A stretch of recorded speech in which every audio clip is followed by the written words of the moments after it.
Serving up another round of relief for restaurants recovering from the pandemic. A proposed bill would let local restaurants and caterers keep 1% of the meals and beverage tax they collect. Channel 3 Eyewitness News reporter Courtney Zeller is joining us live from Windsor with more on what this could mean for some restaurants. Courtney. Well, Aaron, when you go out to a restaurant here in Connecticut, you pay 7.35% in sales tax. So under this proposed bill, restaurants would keep 1%. I know 1% doesn't sound like a whole lot, but in fact, it could generate thousands of dollars for these local businesses. Union Street Tavern in Windsor is slowly starting to get back to what they are used to. People are definitely more comfortable coming out. We're seeing a lot of our old guests returning. And people who were previously uncomfortable dining are definitely coming out of the woodwork. No doubt about it. The COVID-19 pandemic has been challenging for many restaurants. More than 600 restaurants have shut their doors in our state. But the talk of a proposed bill to help Connecticut restaurants and caterers, General Manager Leland Clark is all for.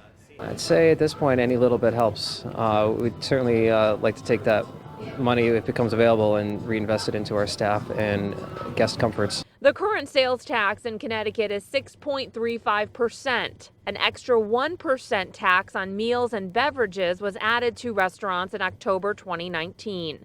So when you go out to a restaurant, you're paying 7.35% sales tax. In the proposed bill, it would allow restaurants and caterers to keep 1% of that sales tax. The rest would go back to the state. It's set to begin July 1st and continue for an entire year.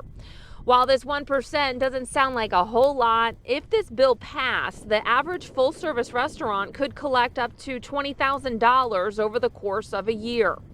Connecticut Restaurant Association's Scott Dolch is sharing his support, saying this piece of legislation can and will be a lifesaver.